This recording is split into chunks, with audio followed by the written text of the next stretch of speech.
il y a eu vraiment des circonstances qui ont fait que le jour où je suis allé là-bas, il y a un monsieur et un certain groupe de gros tribalistes au niveau de Paris qui annoncent sa candidature.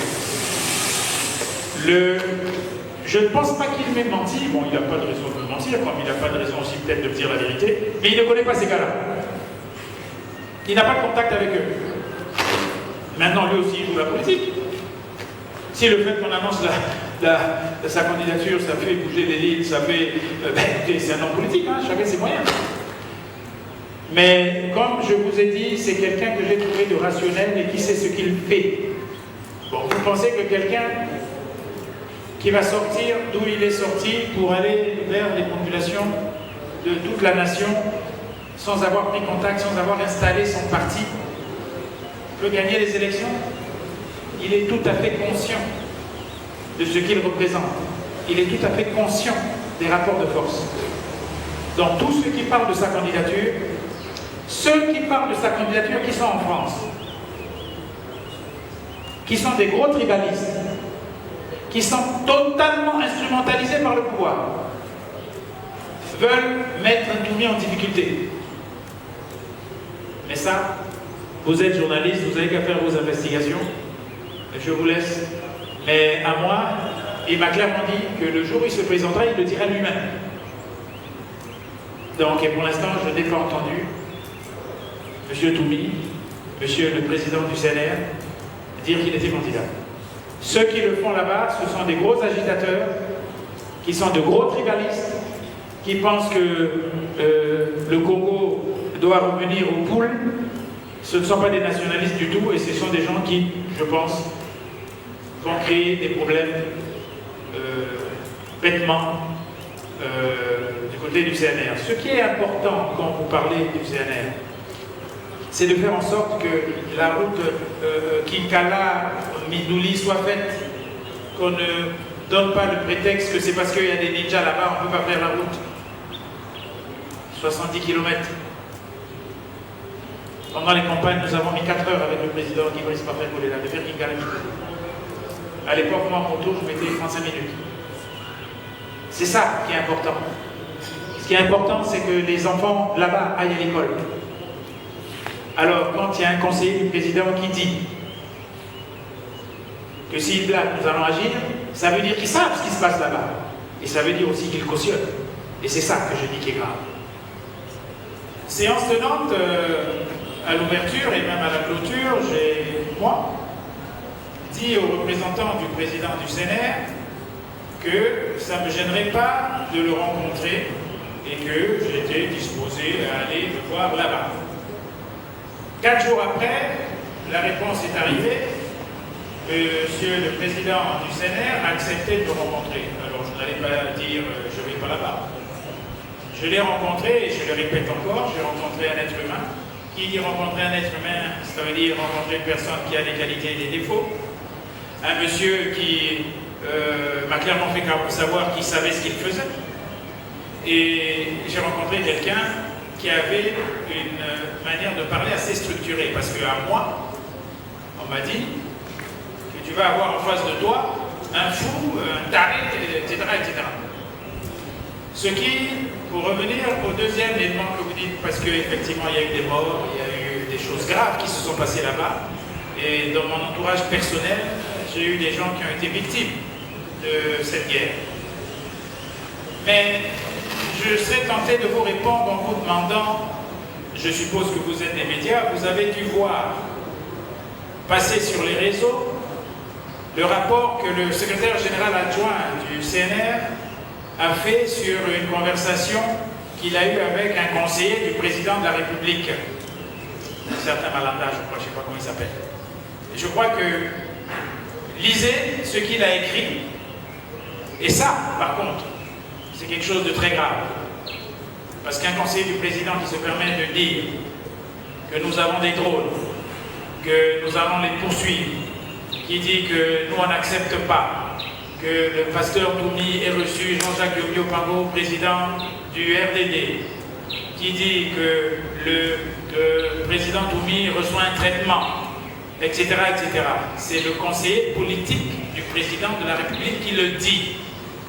Ce qui veut dire, est-ce que c'est plus grave que le président du RDD, avec ses collaborateurs, va rencontrer le président du CNR, ou vous qui dites qu'il y a eu des morts, il y a eu ceci, oui, que c'est géré par la présidence? Qu'est-ce qui est le plus grave? Je vous laisse vous-même conclure.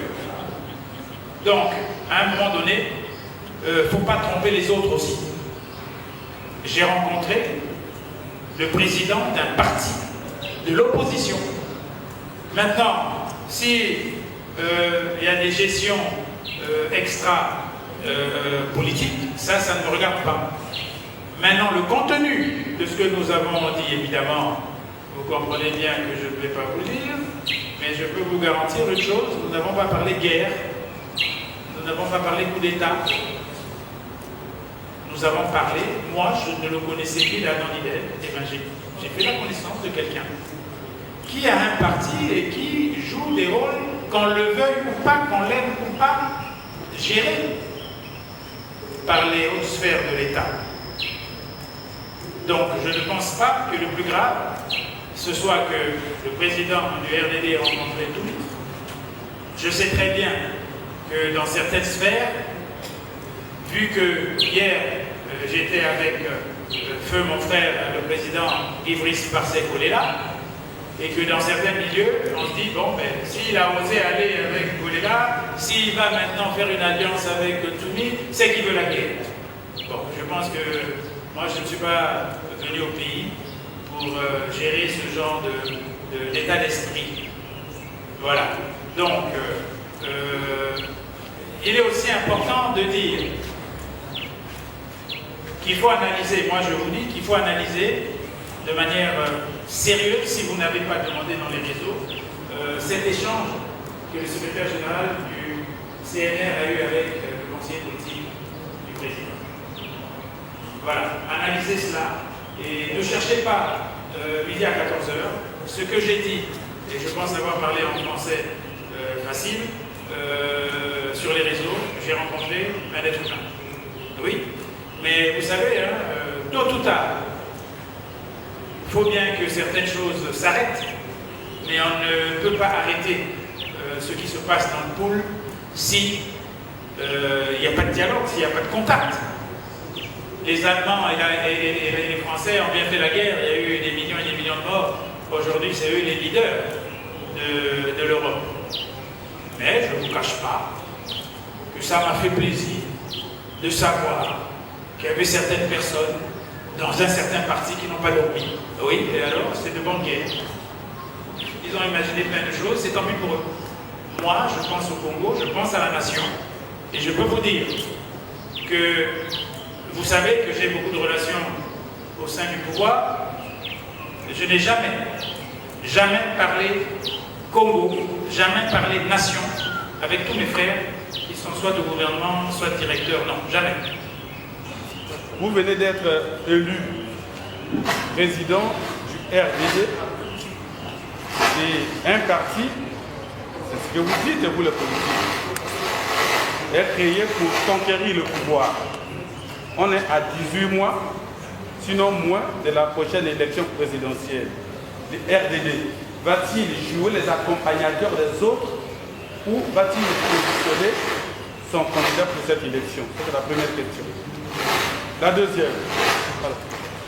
Vous êtes président du RDD, mais vous êtes aussi membre d'une alliance qui prône l'alternance démocratique en 2026.